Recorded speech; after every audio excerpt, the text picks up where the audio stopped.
Welcome to Converse ME Now. I'm that nominal Ray. And I'm T. Gomillion. And today we're going to be talking about friends, ... Yeah, I know, right? So stay tuned. Anyways, so with this friends, ... I will be first talking about friends who have now turned into, I wouldn't say enemies, but they are nowhere to be found. Well, nominal, I want to ask you something. Okay. Before we get into that, can we define what a friend is to us so they can better understand why we feel the way we feel? Okay. So, a friend to me is someone who supports you, someone you should be able to trust, someone you can count on, in different situations, someone you can talk to, someone who's basically a shoulder to lean on, someone who's almost like a sister, I would say. So, right. That's my definition of a friend. So what's your definition? I feel like a friend should be a female confidant. Mm-hmm. I feel like I should be able to trust in you with everything, not just my deep, dark secrets, but trusting you that when I fall short, that you have my back like a sister would. Some friends, you don't gotta be no male or female. So that's not on the category as that. But as a sibling, you know what I'm saying? Be there. Iron sharpens iron.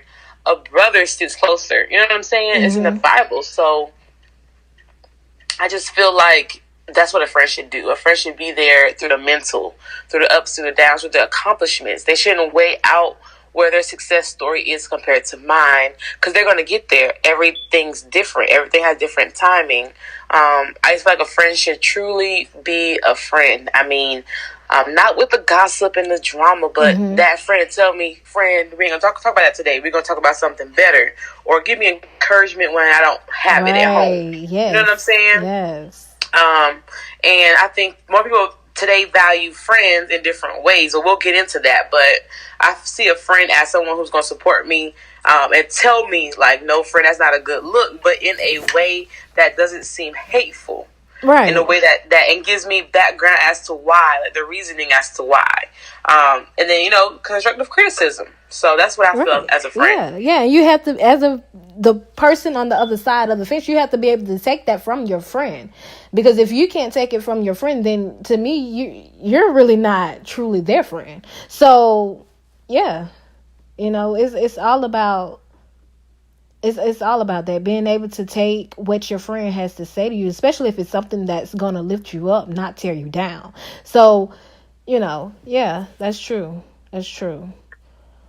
So let's just jump in. Now that we know what a friend means to each other, let's just go ahead and dive in. Okay, let's talk about this friends. Let's talk about this.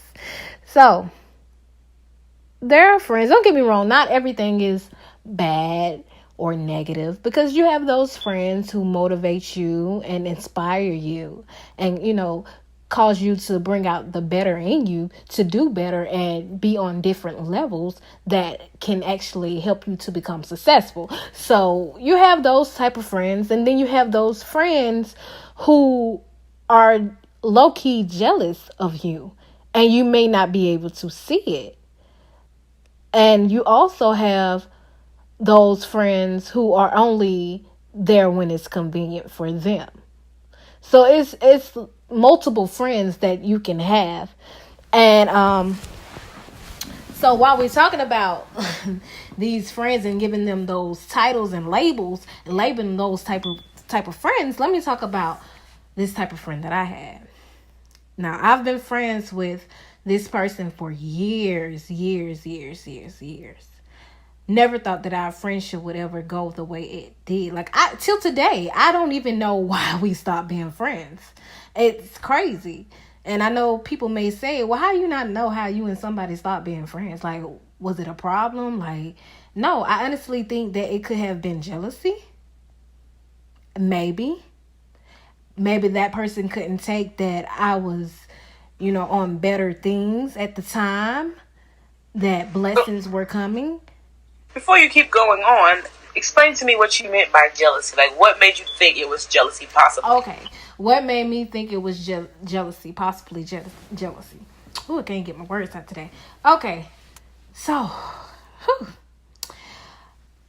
first of all, every time I would come, in contact with the associate and my friend A, we're going to call friend A.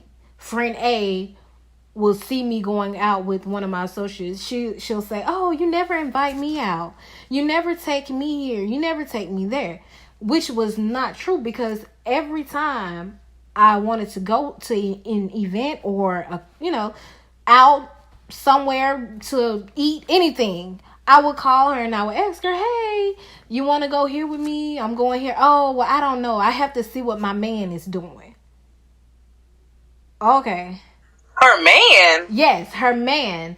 So, and this man. So you mean to tell me she chose a nigga she just met over a friendship that's been for years? Right. And that blows my mind. I'm like, okay, cool. I let it slide by. And, that's not even to put the top. Look, listen, y'all. Listen. This is just friend A. I really don't. To this day, I still don't understand. Listen, even when I had my graduation ceremony going on, friend A could not even show up. I called friend A and asked friend A, like, where are you? Are you coming to my graduation ceremony? Like, this is big.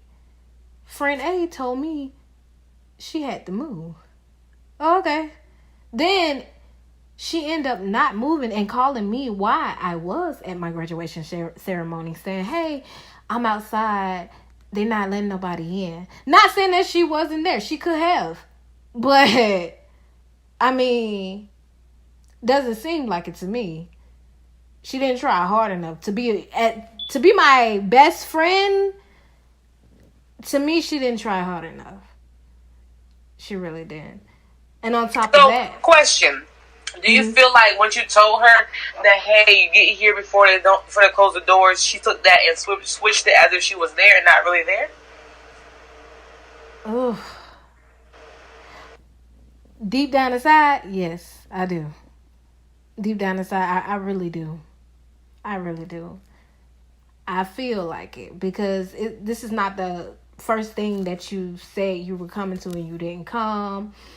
Even my dinner, she didn't come to my dinner. She didn't come to my outing. She said she was coming, but then something happened. So it was a pattern, and it became overwhelming to me. And I just felt like, okay, well, maybe she's really not my friend.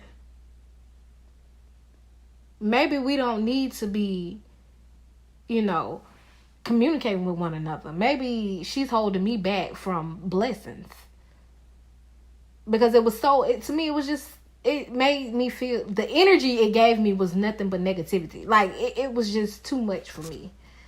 So, So was it just this point that told you it was a breaking point? What was your breaking point?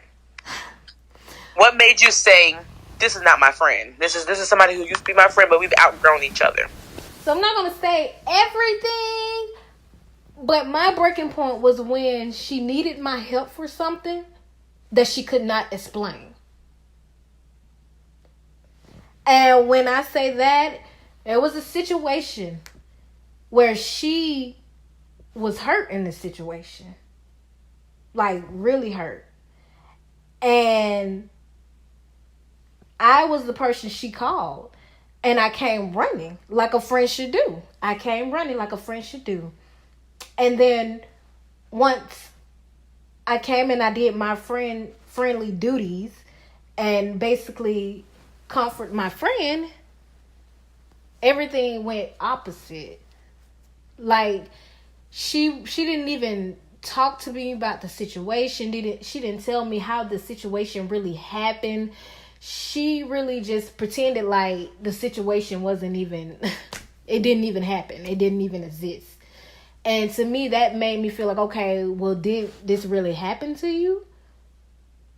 And I hate to like give y'all these context clues. I know y'all like what could it be? What is she talking about? But it was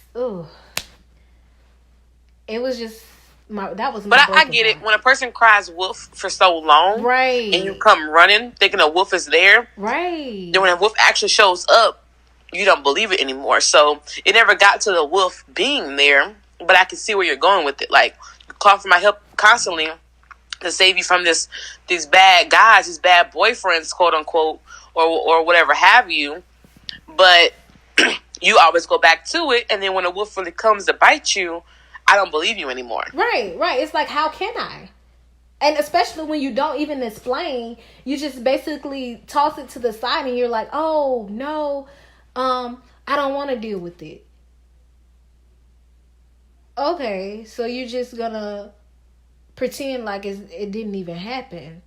You're not even gonna talk about the situation so that I can understand as a friend, so I can know how to help you. So yeah, it's crazy. Like, yeah, it's crazy. It's really crazy. Okay, so now background. I know you were saying how y'all was friends for years in high school, possibly middle school. I don't know the length of friendship, but did you ever see signs before this? Like, did you ever see signs where it was like, that's not my friend? What made you categorize her as a friend? Okay, was she doing the things that you wanted to at first, like what you defined a friend to be? Or were you young-minded and thought, because we hang out and we talk, you're not an associate, you're my friend? Right. Okay, so although I was young-minded, the things that she did, I didn't do. So, like, sometimes she would skip classes. I didn't do that. So, I feel like the whole way down from junior high to high school, there was no, like, comparison. Like, people will always say, how are you friends with that person? Like, what makes you want to even be around that person? People will ask me that. So was that your sign then, that you just bypassed? Right. It's because I always feel like certain people need guidance. And me, I seek to help people. Like, I like to inspire people, help them with certain situations if I can. So I knew that friend possibly wasn't a friend, and that friend, in talking to that person and continue to talk to the person, could possibly lead to negative activity within my life. But I only wanted to seek to help that person. And that's what a friend does. They seek to help their friend. They try to inspire. You know what I'm saying?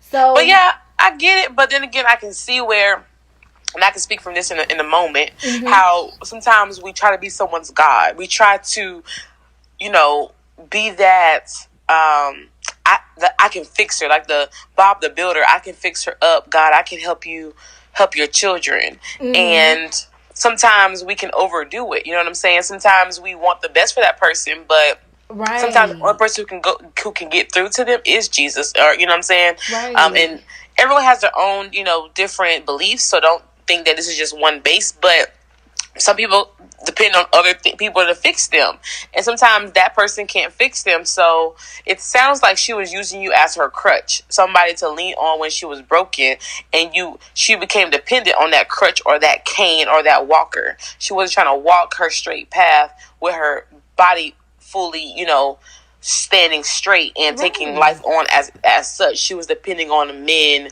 you, and others to lead her and hold her the way. So I can see where you thought that was a friend because you want to be the supportive friend, but I see a friend that gives back to what I give. So for me, all my friends know I'm going to give you a test randomly. You ain't going to never know it's a test, but I'm testing you. I'm testing you, not because I'm testing you because, I'm the teacher and you're beneath me. No, I'm testing you like you should be testing me. I want to see just how much of a friend you are so I can place you in those categories, because I look at friends as a tree. I have my trunks, I have my roots, I have my branches, and I have my leaves. Those leaves are associates that I'll be like, yeah, girl, hey, friend, but you're soon to fly away. And then when you fly away, I'm gonna go through a season of a little bit of, loneliness. I still have my shooters with me, but new friends are gonna come because that new season of my life, they're here for that season, but they change colors and they go away again. Oh. Branches, they're strong, but too much weight on them will make them break. And I can't re-glue a branch to my tree. You're gone. I'm sorry. Now you're a toy for the dog. Go play with it. You know what I'm saying? Right. But I need that trunk and that root. That even if you cut the trunk off, it's still the roots deep down in the ground. So I have learned that over the time that everyone isn't a forever friend. Mm-hmm. When you change in season, when you get too successful and they can't figure out why, they're gonna leave. They're gonna break off and they're gonna leave, and that's okay. Yeah. Hopefully, when the new season comes, God, blows you in my wind again to be back on my tree. Right. But I can't wait on you. Right. There's no ill intentions, but I can't wait on you. Now, if you are constantly tearing me down, throwing negative shots, always bickering and arguing or causing arguments on purpose to use that as your excuse to leave and not be in my life for this season, then stay that way, because now I know how you are and how you're moving. You can't come back again, because now you're coming back because I got better success and it can benefit you. Right. My mama always told me people have beneficiaries. They like to be a benefit to your asset. They want to have a part of it.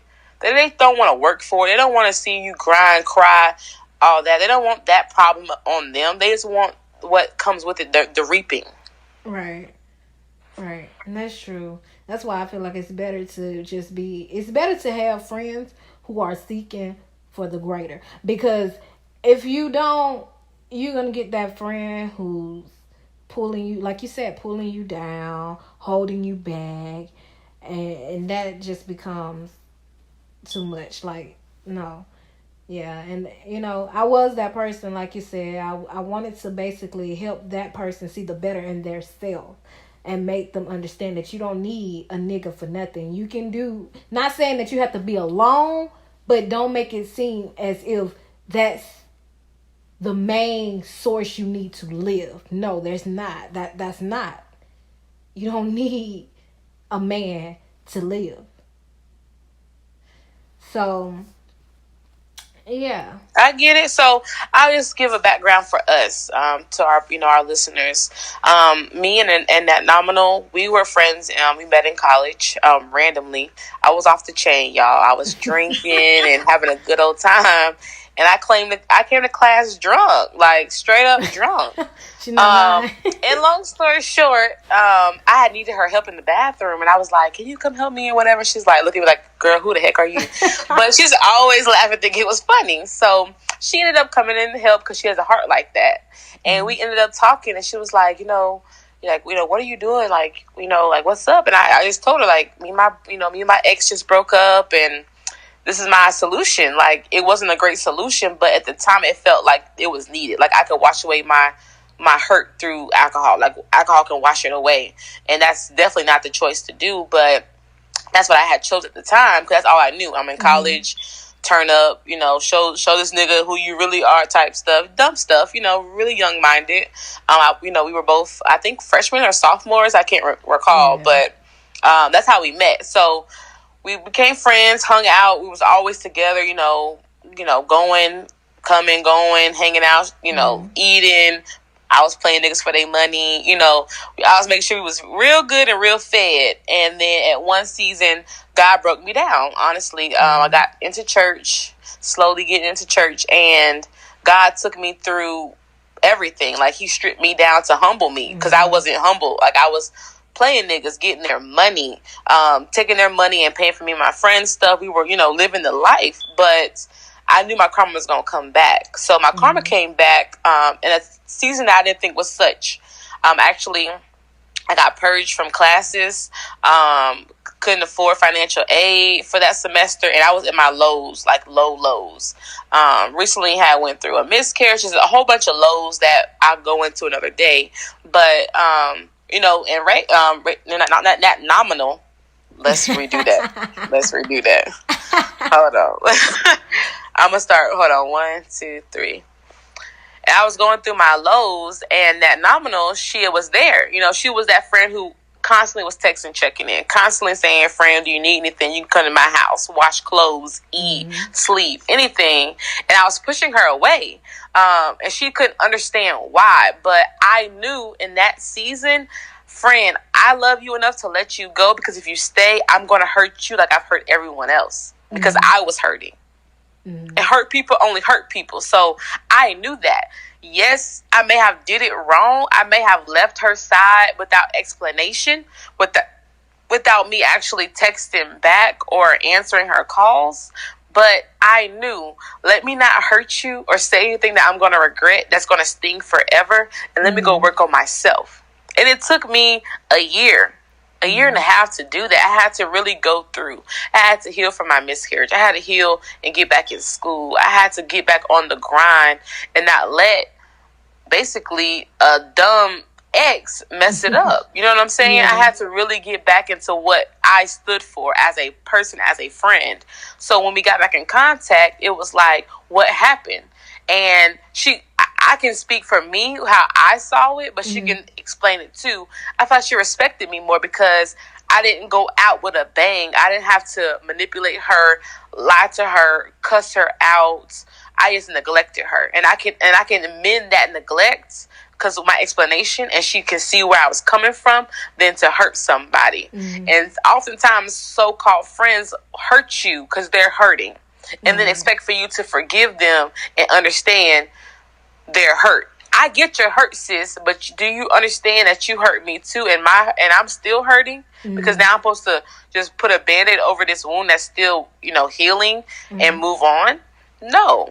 So I get where you're coming from. You know what I'm saying? Me and you were there at one point. Right. So I'm just happy and thankful that I went with my first instinct and just pushed you away and explained later.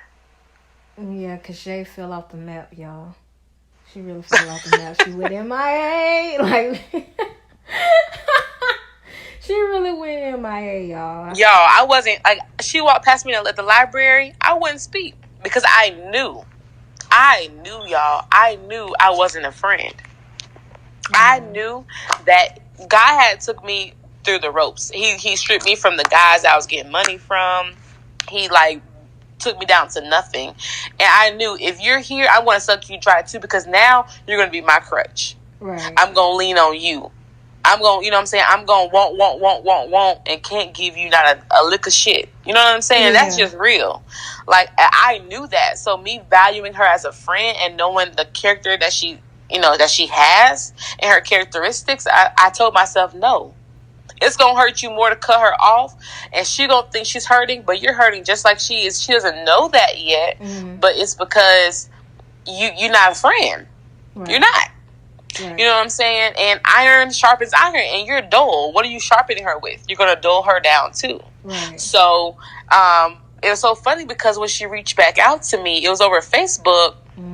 And she asked me for spiritual guidance. So it was like, God, look at you rebuilding this. And now she knows that I have that spiritual guidance. You know what I'm saying? I can lead her into a certain scripture where she can read, and I can give her encouragement.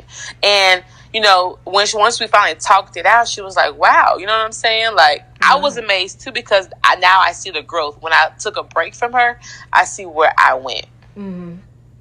So I get it. I've had so-called friends I've let stay in my home. One friend, Jesus. One friend, I forgave her, because I knew with her coming down here, she wanted to get a new start, but she also was yearning for a man. So both of them actually. But the first one, she didn't go out with a bang. She actually decided to move out and move in with her nigga. Cool, girl, do your thing. But I just can't, be in your corner right now because I know this nigga before you ever known this nigga. So I know he not shit. Right. So I gotta let you see that shit for yourself. You know what I'm saying? You gotta let you go to the other side of the fence to see that the grass ain't greener and it actually stinks over there. But, that was okay. How she left me and moved everything out the apartment, left me with nothing.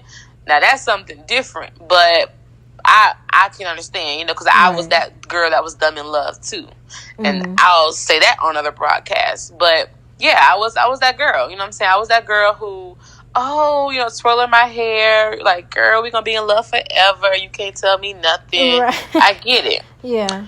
The second friend that I have a problem with, that I would never be able to be a friend to again, because that was a true leaf. She was a leech. Baby was older than me, went to the same college as me, but dick hopped.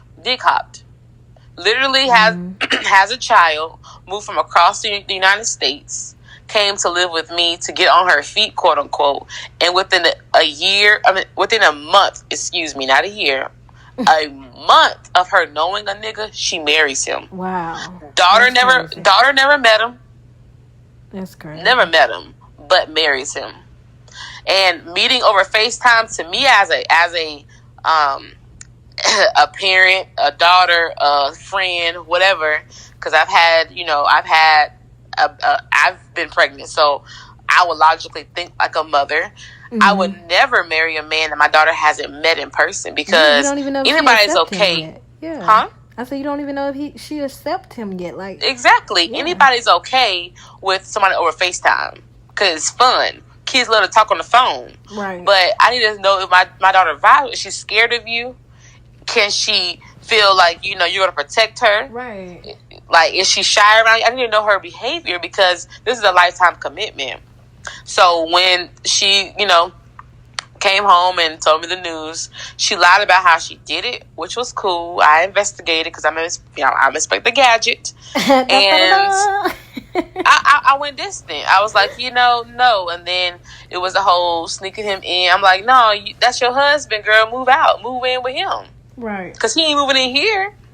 And that was a problem. Well, I pay bills. Well, don't pay no more. Go. Because now y'all married. Y'all won. Right. I'm not going to make this house that was mine before you came and only my name's on this and make it y'all's. No. Y'all can move. But I was labeled a bad friend for saying that. No. You cannot leech off of me. You wasn't even down here a whole year and you married and skipping work to go get married. But saying your blood pressure high. How is it high? It's high because you're sneaking and doing it. That's a friend who made it. That's a convenient friend. There, it's convenient when it's convenient for her. To me, that she's a convenient friend when it's convenient for her. So yeah, that's crazy. Yes, this has to go. That is real crazy. At least my convenient friend only called me when she needs advice. So I'm okay with that. She only calls me when she needs advice. I'm not okay with it, but I'm okay with it. I promise you, if you were in a position to house a family, she would try you on it. Whoa. No, please don't try me. No. They always try to see how far they can get. That's true. That is true. Because convenient friends are only convenient for them, so they're going to see how convenient you are to them. That is crazy. No. That's crazy. So I got a question for you. Okay. When was your breaking point with the friend? Not the last friend with the man, because I know that was the breaking point. That right there. But with the friend. People. Yeah, people in general, I should say. Yes. When is your breaking point with people in general? My breaking point is kind of like, fool me once, shame on me. Fool me again, a fool can't get fooled again. You know what I'm saying? Right. Like, that's just facts. Right. The first time you mess up, okay. But when it's constant relationship, friendship, fathership, mothership, anything, when you're constantly doing the same thing to hurt me, are you learning from it? Or are you now knowing that I'm going to cry, forgive you, and go back in it again? And sometimes we put ourselves in cycles. Sometimes, man, your relationship with your man or your woman or your friend, that they know you're going to cuss them out, make jokes, not text or call. And then in 2 weeks, they can call again saying you want to eat. And okay, yeah, I forgive you, let's go. But no, like when you finally say, I am worth more as a friend, as a spouse, as a daughter, whatever have you, you need to change or we cannot no longer be as close. Right. Now, some people I don't cut off because, heck, if you're going to use me, I'm going to use you too when it's convenient for me. Right. But I won't consider you a friend. In life, I feel like all ships, friendships, relationships is business moves. Mm-hmm. I'm not gonna cut off every friend who don't call me every day, or every friend who only come around in certain seasons, because I may need you to promote my business. Right. So I'm being strategic, like you are being strategic too.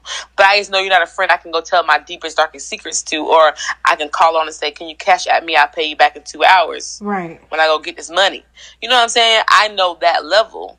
And everyone is not on that level. Everyone can't pray for you or with you. Right, that's true. You know what I'm saying? That's so true. And not because they're not a good person, but we're not on the same in that area. There are certain areas that we're the same on.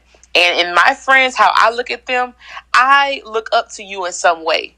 The moment I don't see myself looking up to you, and I feel like we're becoming stagnant, either we need to make a change as friends and make new goals to make me look up to you again, like, okay, she's getting it or he's getting it. But I don't see myself hanging out with people who are okay with being mediocre. Mm. All my friends, and I can name the little bit I have, are out here getting it. If it's starting a business, if it's YouTubing, if it's being a teacher, if it's being a nurse, they're getting it. They're actually branding themselves and getting the bag. They're not expecting me to have the bag and coming to the table empty-handed. They're bringing their own table and setting it up, and I'm bringing mine. We're having a feast. Forget dinner. We're having a feast. We're having multiple tables of food and options. Wow. And these friendship goals are all based upon clothing brands and who looks the finest in their big booties. But big booty or not, what's the bag looking like? Right. And I'm not saying have a bag that costs $6,000 but nothing in it. I'm talking about have you a Walmart bag but have millions. You know what I'm saying? I'm not asking for the name brand. You can keep that. Right. Because half of y'all out here got the bag but nothing's in it. Empty. Or y'all scamming for the bag. And don't have your own. And stealing from others. No, I want my friends to have their bag. I will not tolerate a friend telling me, "Girl, yeah, I just scammed such and such out their money." No. Now, if a nigga throwing free money, baby, hey, he the fool. He the idiot. Right. Take his money. I'm not saying be a gold digger, but if he's offering, yeah, go ahead.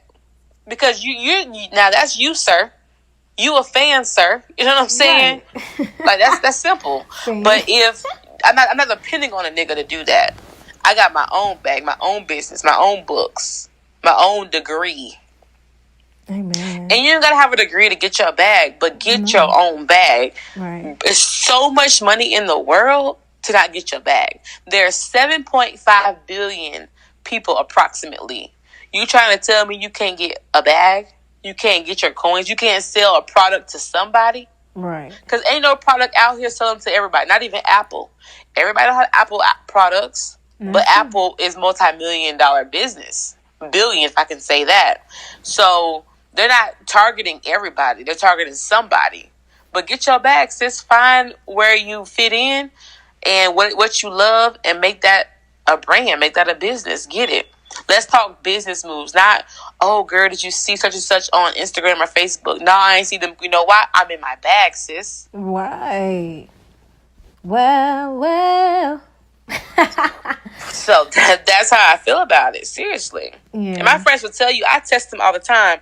I randomly call you, or I'll call Miss M. I won't say her name, but I randomly call them and I'll say, you know, what's the goals for this week? What are your goals for this week? What are you going to accomplish this week? I mean, but yes, that's what a friend should be about. You know? Right. We can speak about 5 years, but no, I need to see an accomplishment this week.